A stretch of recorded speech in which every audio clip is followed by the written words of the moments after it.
Good evening, everyone, and welcome to e-daptations, the online Pint of Science event from Imperial College London. I'm Andrea Attipe. I'm chair of the Pint of Science Society, and I'm also a PhD student in the bioengineering department. I'm interested in understanding the physical origin of reversible adhesion in insects, but I enjoy learning about all things science, and it's therefore a true pleasure to be with you tonight and host this event together with Priyanka.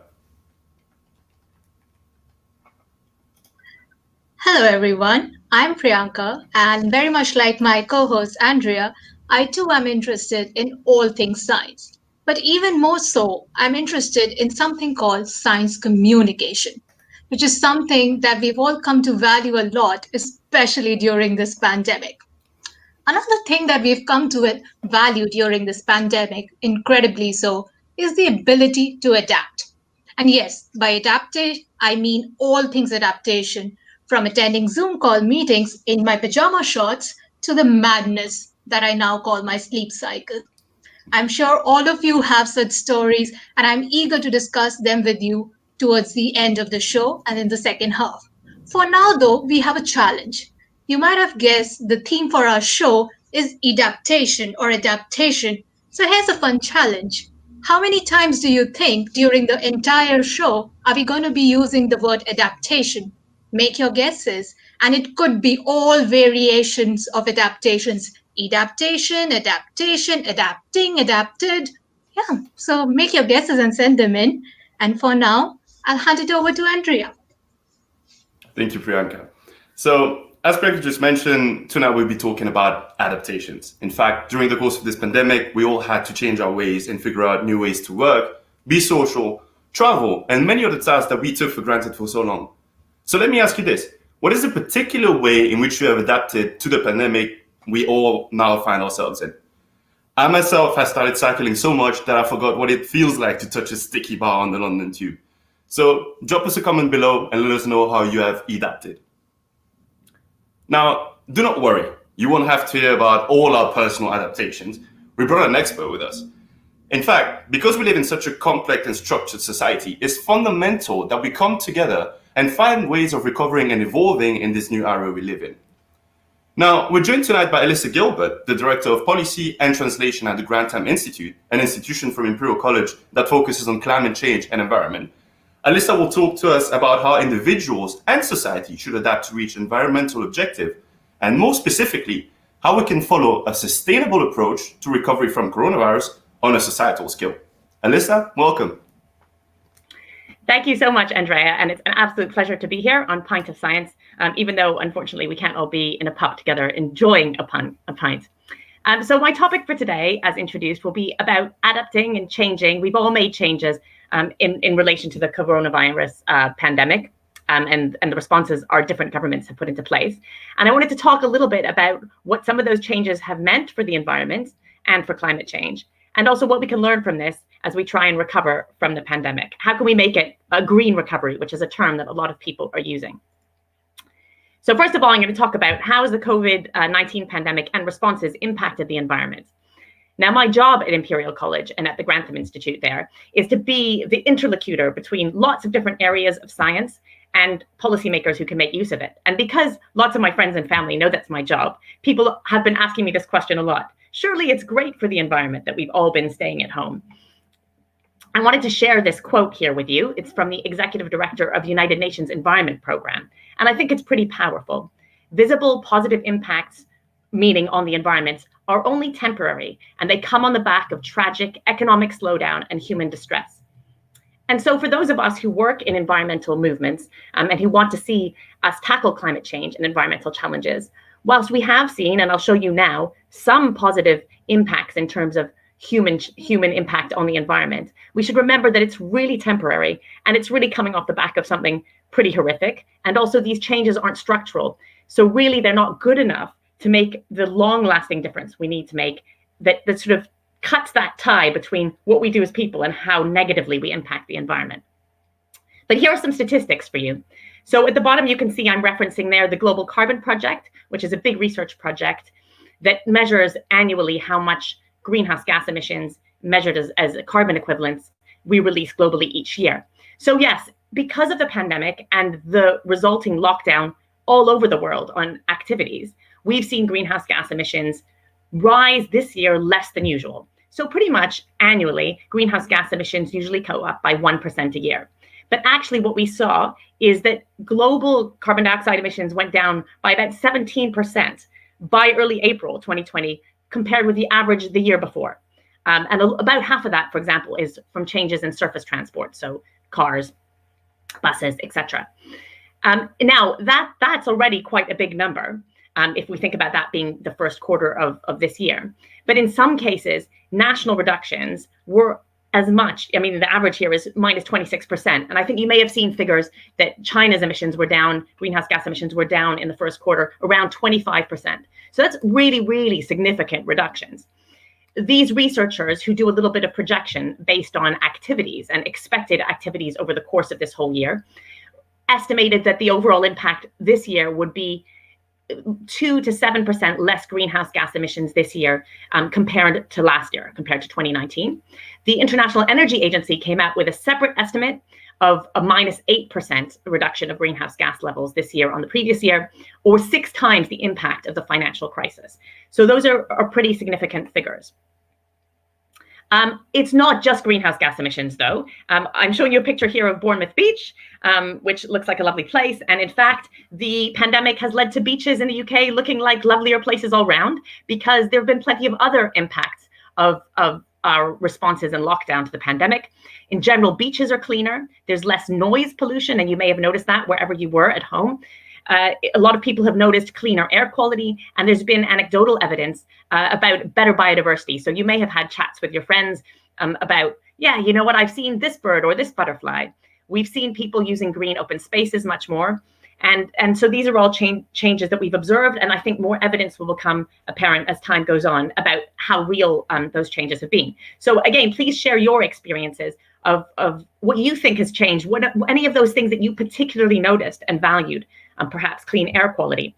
I myself did take to using my local park much more, and also found that as a family we spent more time in our garden, which was very nice.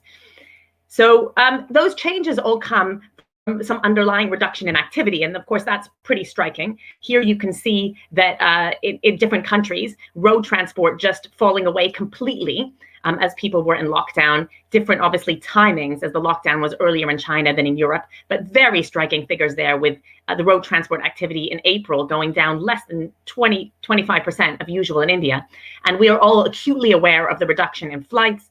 And you can see there in Europe, flights tailing off to almost zero in April. So these are really significant. And this is, of course, what's lying behind these temporary emissions reductions that we saw. So what can we learn about these changes in terms of the future? And I think really, because it's a temporary change, and it's been triggered from a very unwelcome event, it's not something that we'd want to sustain in this same way, right? We don't want everyone to be banned from flying forevermore. But it does start to test the extreme limits. It starts to ask us, all right, if we were to basically reduce flight to zero, what difference would that make to our emissions? If we were to reduce these surface transport activities to zero, how far could we go?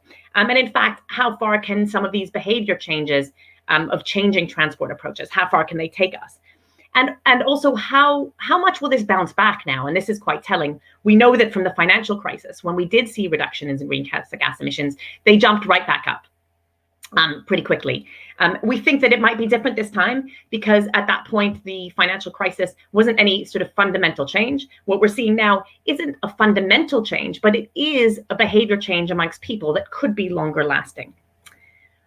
And people have been really, I put here lots of polls. People have been polled to their wits' end to try and figure out what habits are gonna change. I know that people in the environment movement are polling, politicians like to poll, and the corporate sector are polling, for example, on things like shopping habits. And these provide some really interesting and emerging information. I would say that none of it's hugely definitive. So this Ipsos Mori poll that came out earlier this year said that 2/3 of Britons believe climate change is as serious as coronavirus. And the majority of people that they spoke to wanted to see climate prioritized in any economic recovery. But other polls that I've seen have put it much more level-headed. Some people really wanting the pandemic to be solved before we go back into tackling environmental issues. So understanding how people feel and their attitudes have changed to the importance of issues is one thing. But also, how have people's attitudes changed to how they work and live?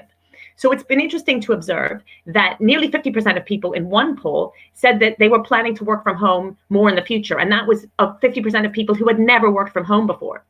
But having said that, we don't actually know whether working from home on balance is better for the environment.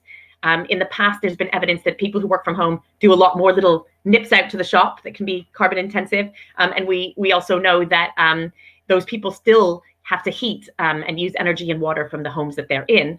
So is that really better? Also, there's been interesting changes in attitudes, seeing what people think is safe and not safe, and the balance between things that people will do. So for example, public transport, I'd be interested to hear some of your attitudes to using public transport. Public transport is a really important way for us to maintain our mobility whilst being environmentally friendly. But if at the moment it's not considered acceptable and no one wants to travel, then on public transport, that's going to be a problem.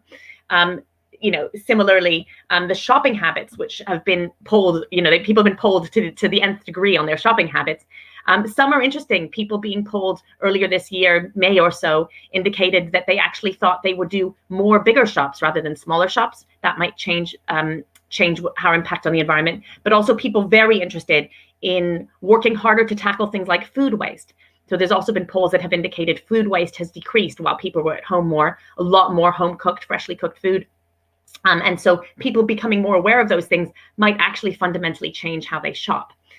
On the other hand, there's been more interest in buying pre-packaged food, particularly fruits and vegetables again, as people balance out their concerns about hygiene with their concerns about packaging. And so one supermarket thinks that we perhaps gone back on our move away from pre-packaged things because we wanted to reduce plastics through to trying to use those things again. So lots of interesting attitude shifts, and really people themselves in these polls saying that they think that they want to keep up some of these habits, which is positive. Of course, some of the changes that we've seen have not been good for the environment. So waste management has been the main area where there's documented negative impacts. Of course, here, got a nice little picture here of all of the different gear that some people might be using now. And a lot of that stuff is just disposable. Some of it may be manufactured from fossil fuels. And we take some time to go back to finding a sustainable waste pattern for those things. But in general, also waste has gone up. And recycling has reduced as a percentage.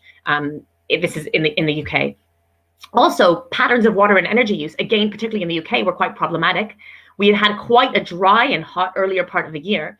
And actually, there was a huge increase in water demand with lots of people being at home, as well as that dry patch. And the redistribution of energy use to homes was quite significant. Of course, there was a drop in energy use because of a temporary stop to production. But actually, this domestic pattern of use was a new thing.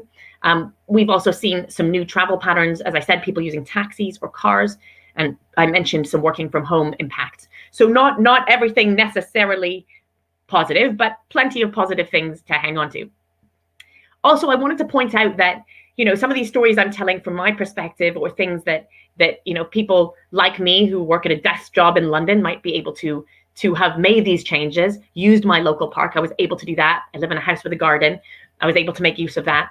But of course, these changes and these options for people to become more environmentally friendly were not available for everyone. So we should make clear that the pandemic brought a cumulative GDP loss of around 9 trillion this year, probably, and UK GDP alone was down earlier this year by 22%.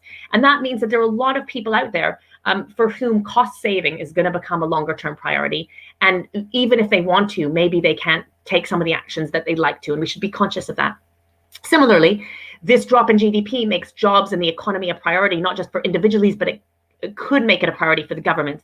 And that's important that we find a path that's in the future, the recovery that is job friendly, economy friendly, and also environmentally friendly. We've also seen loss of jobs in different parts of the world regionally. There's been a lot of talk about things like canceled clothing orders, a reduction in consumption in a global society that kind of relies on consumption. And I think a sort of change in consumption patterns, which would be very much in line with a more sustainable, environmentally friendly world. There's not yet a balance of understanding what services could replace that production to create livelihoods for people all around the world. So that's a challenge, especially to see that happen so rapidly. So again, interested in your thoughts on this idea of sustainable consumption and how we can make that also work in terms of sustainable jobs for people. Also, I would say that Oh, I've got a little helper. You can't speak to me right now. I would say also, sorry, little guest, little scientist. I would also say that, the where you live really makes a difference. I put here living conditions. If you live in an apartment in a city alone, then this was not a time for you to feel really positive about environmental change. One final statistic I wanted to show you, which I found very interesting, was that the UK's Office of National Statistics checked who could work from home, actually. And actually, only people in a slightly higher paid job have a job that allows them to work from home. If you go to the ONS website, you can actually play with this and choose an occupation and find out their earnings versus how likely they can work from home.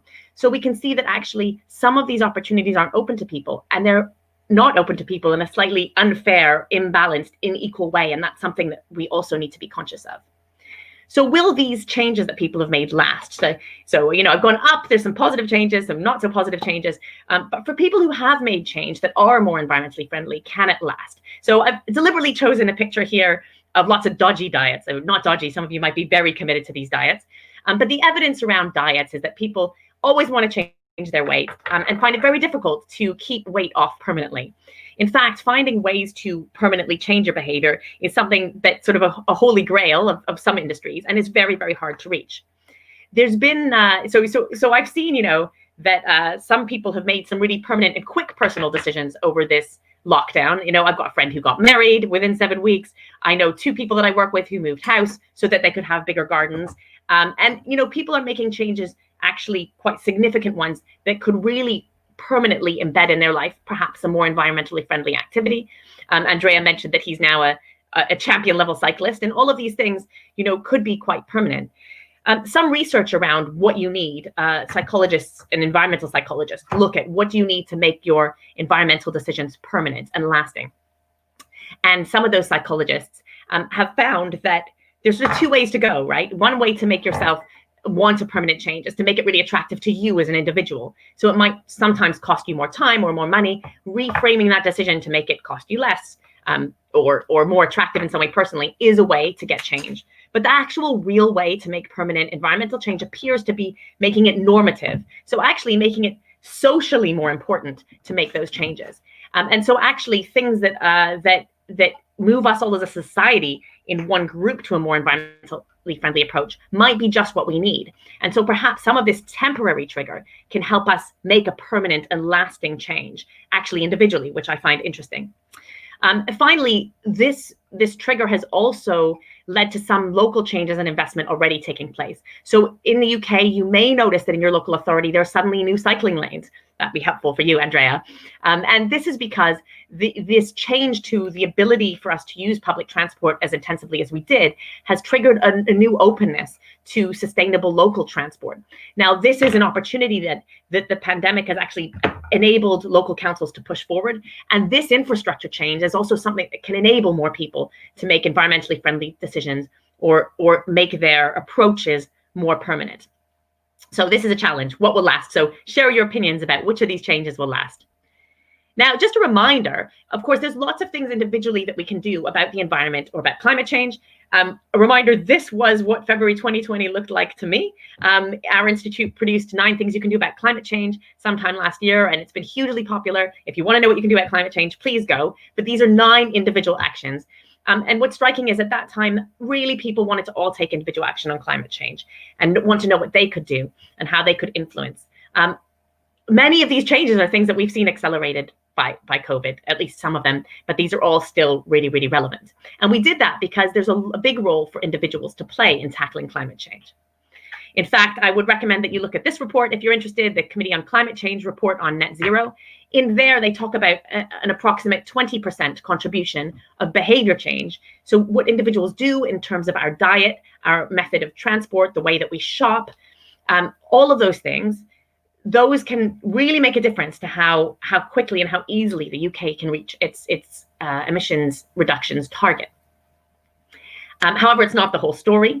One of my colleagues has sort of produced this diagram, again, talking about normative change that shows that social contagion, this is really powerful. So we make a behavior change and this reinforcement loop involves social contagion. We want to see other people doing it. It should be the social norm.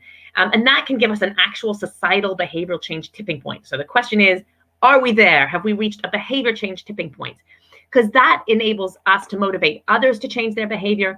And it also can then come hand in hand with policies that enable us further to reduce our behavior change. You can see this here, right? If we change our behavior, then that encourages politicians and others that there's support for policy change that create the infrastructure for us to change our behavior even more. And this is really the vital loop, because we need these policy changes and this infrastructure to enable us, and as I said, all of us across socioeconomic groups, jobs, parts of the country, parts of the world, to make our changes. So there's this integral link between behavior change and wider change. And that applies not just to climate change policy, but also to other environmental areas. But what I would say, and we have to keep this in mind, is that whilst there may be a 7 to 9% reduction on greenhouse gas emissions this year compared to last year, let's look at this little great infographic that I was provided by the Energy and Climate Intelligence Unit. This is great, and it's part of this. This is just the tiny top of a really long, really interesting infographic. So do check that out. Whilst there have been less emissions than 2019, first of all, this is the same amount of emissions as 2012. So we haven't gone that far back, and it's still emissions. So every time we emit more, we're contributing to more climate change. So even everything that's happened now, the huge hit on the economy, the actual lockdown, this is actually a very small impact. And what does that tell us? That tells us that behavior change can do a lot, and it's positively reinforcing, but it's by far not the biggest story. In fact, the reductions that we have seen this year, or expect to see this year, it's the same level that we need to reduce every year from here on in if we want to reach a 1.5 degree target or limit to climate change. That's quite amazing, right? So this significant change is something we have to maintain. And the only way we can do that is by some significant infrastructure and policy change that supports this behavior change. So what does the future hold? Obviously, I can't actually answer that question. If anyone can, please let us know. That would be great, and an evening well spent. But just to give you some ideas, what do we see in terms of the potential for a green recovery, and now taking action to rebuild the economy and think about our future steps in a way that is green? So the International Energy Agency has emphasized clean power is important should be important in national recovery plans. So that's great. Investment levels in general across the piece are down, but the percentage of investments that are happening in renewables, energy efficiency, and carbon capture and storage is up over all energy investments. So starting to see that rebalance, which is nice, but total investments, not so great. We've seen some climate conditions attached to the bailouts of air companies, notable potentially, particularly in France. You can look up what the Air France support condition was. And this is quite a nice idea that companies that have been supported should also meet some other targets as well. I also kind of observed that this pandemic accelerated all kinds of change. So whilst we can see this kind of rapid impact, this almost experiment in terms of our relationship with the environment, we've also seen other kinds of accelerated change. Of course, working from home, we mentioned using Zoom all the time, but the greater use of technology, really a sudden and acute sense of our aging population and how we need to support them, perhaps a discussion about what the future of jobs is. All of these changes have always been down the line. So now maybe we get to see very more starkly, all of these changes, what do they mean for the environment? How do they work together? China, recognizing that they're really concerned about jobs and poverty alleviation, may not have a GDP target in their next set of targets. And that's very interesting, because that might mean that there may be a benefit there for the environment. On the other hand, unknown impact here, the kind of challenges that we saw very early on in the UK in terms of, for example, food in the supermarket, some food, there was like an egg shortage in one part of the country and then not in the other. That's led to some people calling for making supply chains shorter so that they can be more resilient. Now, what would a shorter supply chain in some areas mean for the environment? Don't know, but making supply chains greener could be important. Really interesting study that I recommend if you're interested in this. Vivid Economics did a study earlier in the year, which looks here at the recovery packages and how green or not green are they. So quite shocking in a way if you're interested in environment, because you can see that the recovery packages are mostly red. So this negative side here is not so good for the economy. The only ones that are good are the ones that go above the line. And so while we do see some positive investments. We also see quite a lot of bolstering of existing industries, existing models, even though in a lot of cases we have technologies and alternative options already available. It's obviously easier to throw money and just bolster what you already have, and also understandable. Of course, one of the best ones here is the European Union's program, but also there's been a new Green Deal announced in South Korea, which initially was quite bad in this table, but they've actually amended it a little bit. And some good things to be said here for Germany, UK, France, Spain, Italy a little bit here. Some of these countries changed what they were doing actually, and in the initial version weren't so good, but now are a bit better. So if you're from a different country, you might be able to spot your country here, and you know who to go and lobby. Check out your Green Recovery Plan and see what it's really, really doing. In the EU, there's a significant investment planned that will be targeted towards climate change, related spending, and infrastructure investment that is really actually positive and green. That's really significant. And here's a report that we were involved in. This is probably the exact kind of slide that you should never put before a kind of public pub audience. But what this does is basically say, okay, this top right-hand corner here are things that are great for the climate, and they can actually deliver a lot for the economy. That's that long-run multiplier. Here are all the things that we should definitely be doing in our recovery. Lots of different ideas here from provided by interviews of finance and central bank officials. So really lots of things that can be done. Some of those are investment in energy efficiency. Some of them are investment in R&D. But there's a lot of really sort of clear recommendations here. Resilience and disaster preparedness amongst them as well. So I just wanted to finish with a couple more comments. So we used this term when we came into here of e-adaptations, how we adapted and changed. Now, the word adaptation is kind of quite a confusing one in the climate change space, or it can be. We use adaptation to mean something very particular when we talk about climate change action. We talk about two types of climate change action, either mitigation, so reducing the likely climate change we'll see by reducing greenhouse gas emissions, or adaptation, so preparing for the climate change impacts that are going to happen no matter what, because we've already emitted so much into our environment. Now, that kind of adaptation, being prepared for climate change impacts that we are already seeing, think wildfires, you know, that kind of preparedness, or think the very, very hot summer that we've had, that kind of preparedness is really, really important, that we tackle reducing our emissions whilst we prepare and make ourselves resilient to the climate change impacts that we know are going to happen. And I think that the lesson we should learn from COVID is that we should be prepared. There's been lots of scientific evidence before this year about the likelihood of a pandemic and how to prepare. In the UK, we had Public Health England, who are a body that help us prepare for those events. And we need to be doing the same for climate change. It's a very similar situation where we have scientific evidence, and we need to be prepared so that we can be resilient. So finally, because this is Pint of Science, I wanted to finish on what next? What kind of science do we need for this? I mean, it's a program all about science. This picture I've specifically chosen because it's in the lobby of Imperial College where I work, but where I have not been since March. And it's a picture of an art and science competition that the Grantham Institute ran last year. And it was particularly getting people to do pieces of artwork to communicate about climate change and environmental challenges. And here you can see plants in 3 different actual environments, atmospheric environments there. And it was one of many striking pieces of art. And the reason I wanted to put that here was that actually, I hope that you can see from what I presented, that we need all kinds of science to help us understand the changes and deliver e-friendly adaptations in the future. We need social science, we need psychology, we need economists, we need artists, we need science communicators, Priya, but we also really need technical people who can help us with the technology and with delivering that green infrastructure that we need in the future. So I'll leave it there, and I look forward to a stimulating conversation.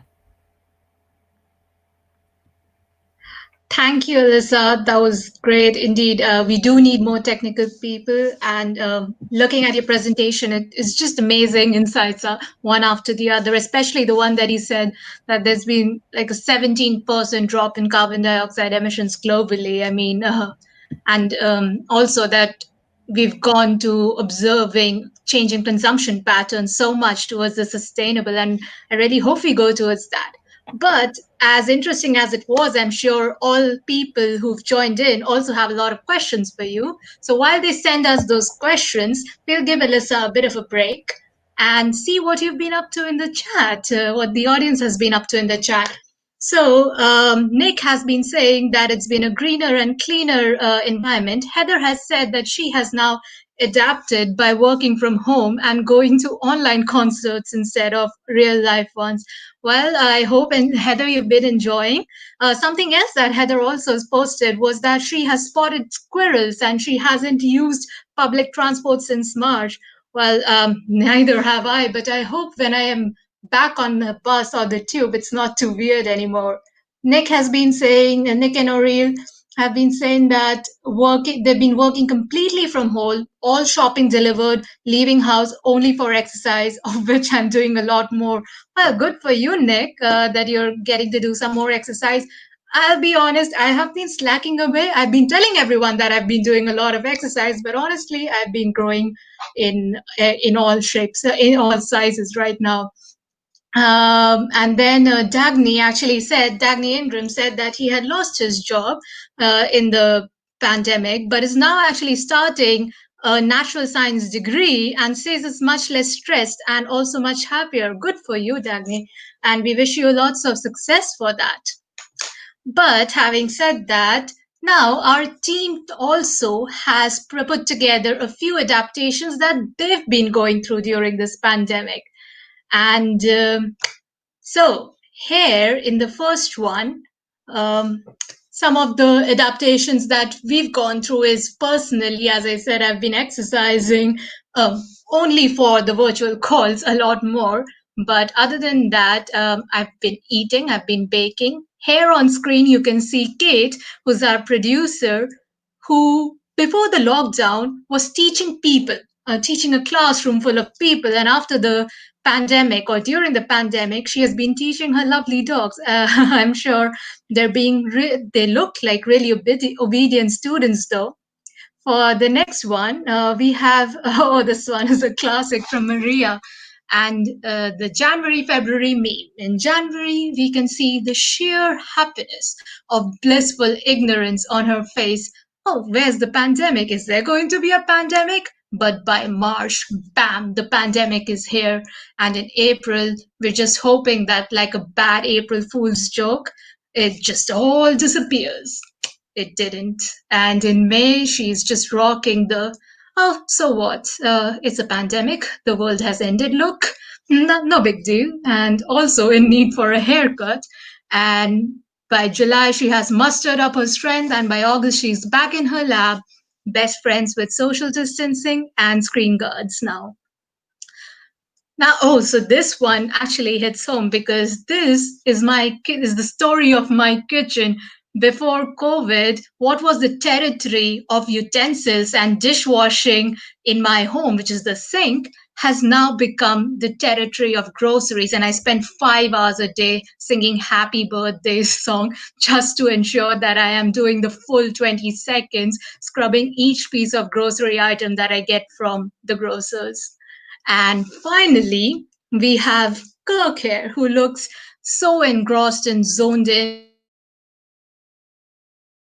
staring into the microscope that he doesn't have time to look up at a photograph that was definitely not posed for. But after the pandemic, he's just staring into the void and being somewhat of what he likes to call #funemployed. But I'm sure you too all have stories like that. And please send us those stories, which we are looking forward to. And just to mention that the other competition, the fun challenge that we had thrown at you of counting the number of times we're saying adaptations in the program, that will be announced later on Twitter. But in the meantime, we have an actual challenge for which you can win a prize. The prize would be a cool Pint of Science t-shirt. So the challenge is send us your memes of how you've been adjusting to this situation, of how you've been handling COVID and the pandemic and the lockdown. Make those memes, tweet it at Pint of Science, hashtag it with e-daptation and hashtag Pint of Science. The tweets that are most shared or most liked by the deadline, which is Friday 6 p.m. So you have 24 hours to do that. Friday 6 p.m. tomorrow, send us those tweets and the winner will get a cool Pint of Science t-shirt. And now I can actually see a lot of questions popping in. So let's get Alyssa back for the questions. Hi, Alyssa. Welcome back again. First, I'd also like to mention that it was lovely to see the little cameo and the guest Yeah, sorry appears about as the little scientist. that. The adaptation, I've had Yeah, lots I of mean, children, it is a show on influencers in all my adaptation, right? activities. Perfect. So we can see that Heather has adapted by not using public transport anymore, as she doesn't have a car. Well, our sympathies with you, Heather, with me as well, because I too haven't stepped outside of the house apart from exercise. But that's all of us we've been doing, right? We've been adapting. But Alex Avery had a question actually. So we have the question from Nick. So why does more time at home mean high water demand?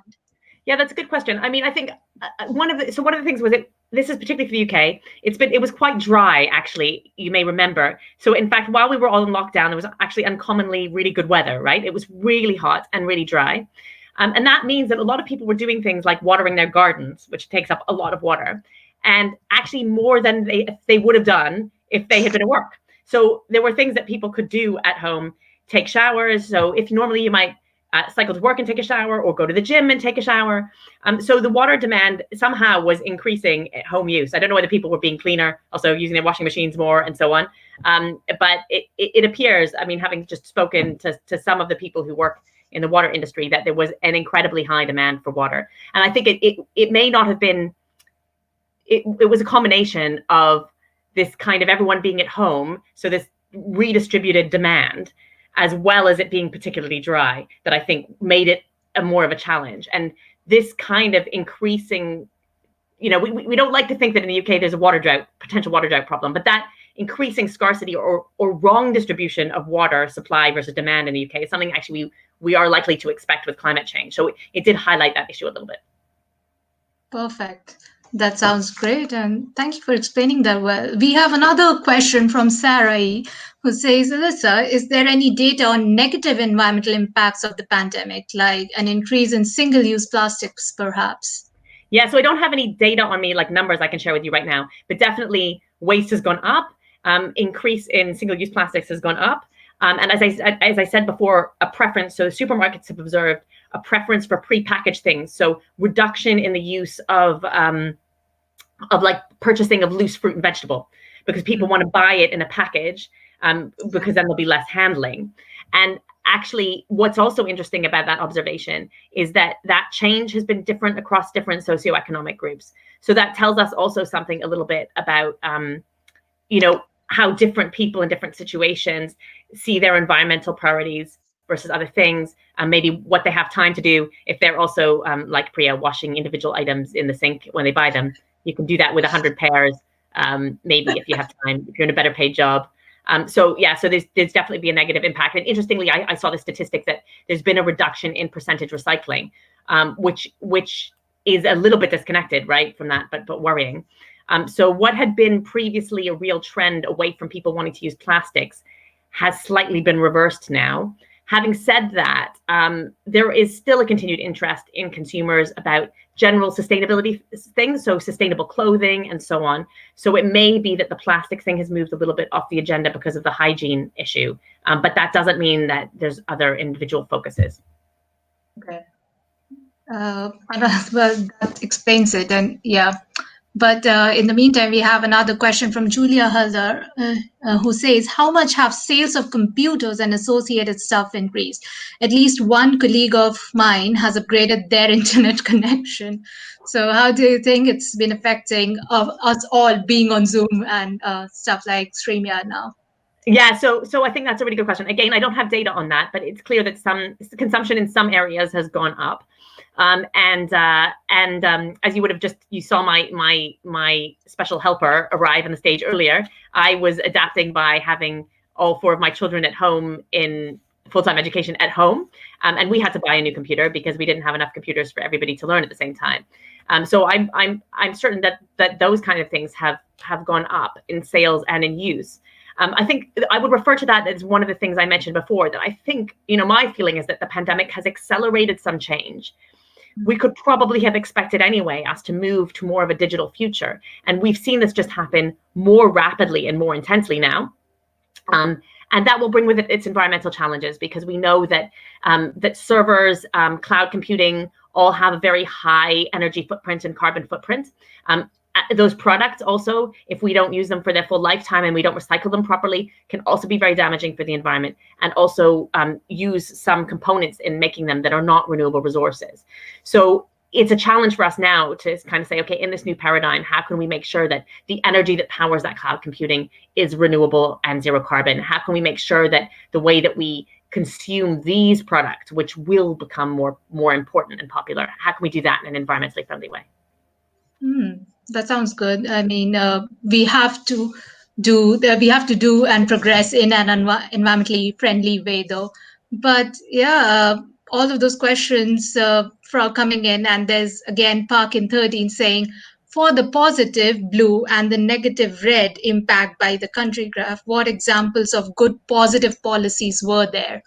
I think it's okay. So that's great. You picked up there on that graph that I showed of different countries' recovery packages, and there were obviously some good ones and some bad ones. So on the good policy side, I mentioned investment in good kind of infrastructure. So that kind of thing would be, public transport infrastructure, but also there was some investment in nature. So we saw in the pandemic greater use of parks and outdoor space, and a kind of reevaluating of the value of this green space for human health.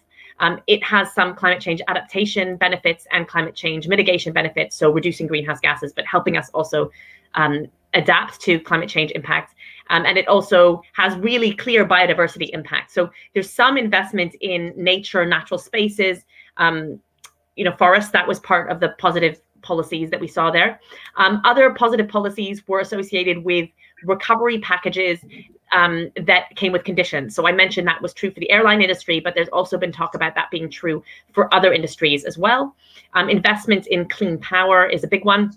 So and also in smart grids or infrastructure.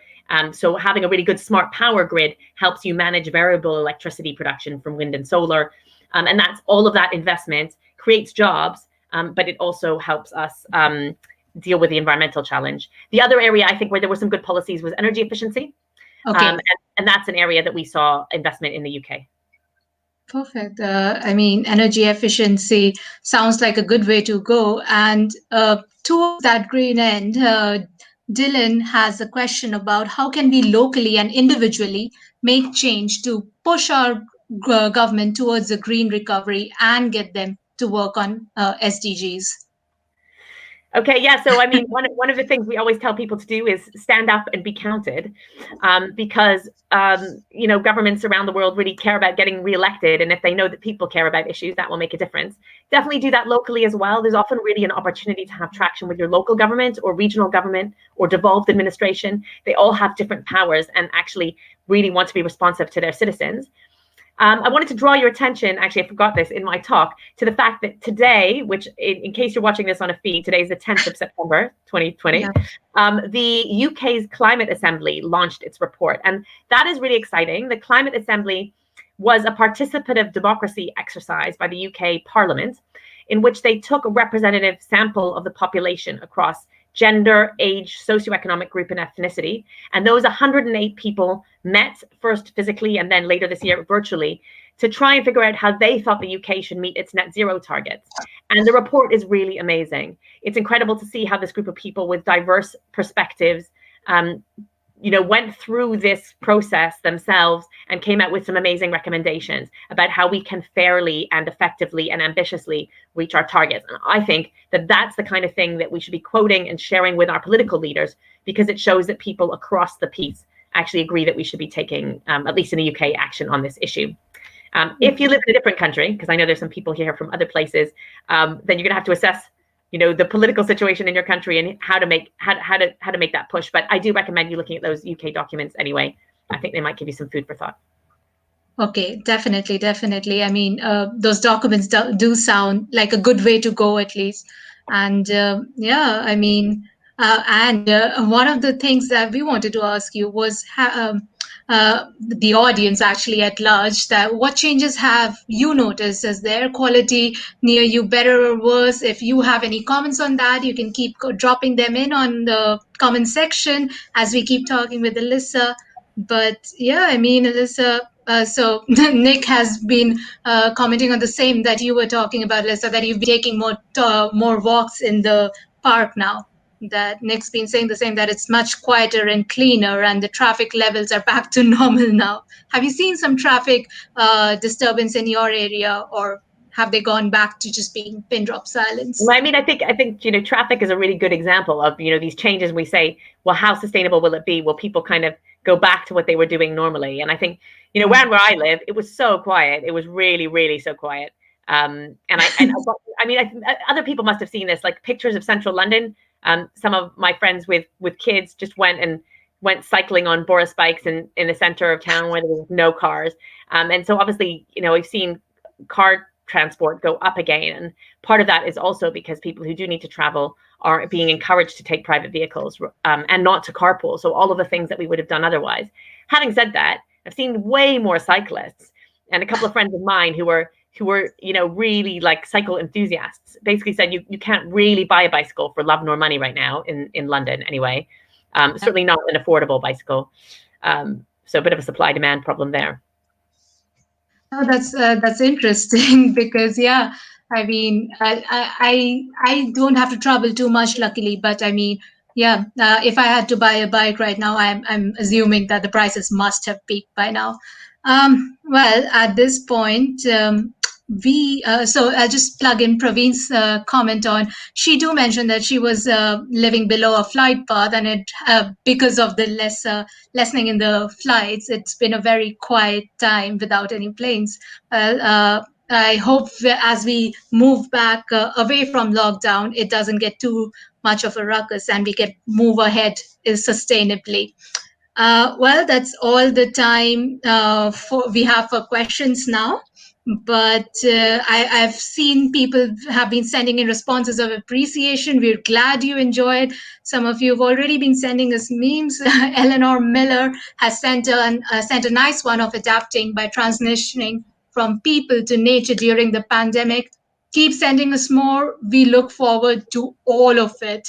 And thank you, Alyssa, once again. For now, I'll hand it over to Andrea. Thank you, Priyanka. We do indeed hope that you enjoyed this, that you learned some new science. Please let us know what you thought, whether on YouTube, Facebook, keep on commenting. You can also tag us on Twitter using our own personal handles or the hashtags Pint20 or e-daptation. So we do always hope that you learn some new science at Pint of Science, whether there is a pan or not. So I'd like to thank our speaker, Alyssa, for a fascinating talk and for taking part in tonight's event. There were, although many other people that were behind the scenes making this event possible, let's maybe drop the curtain for a second and thank them for tonight. A warm thank you to Kate Hingham, Maria Kaimaki, Josh Rosera, and Kirk Taylor, who have taken part in the event tonight. Do not log off just yet, as we're joined in a few months by a co-PhD student of mine and a very good friend, Deshane Murray, who will be giving us an insight into the lives of Black scientists during his event, Skin, Society, Science, coming right up. Have a great evening, everyone. See you soon for more science.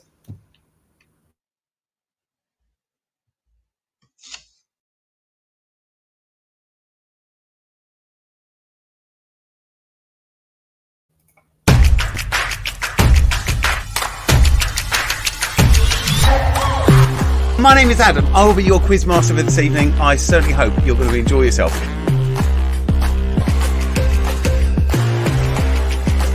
Here we go.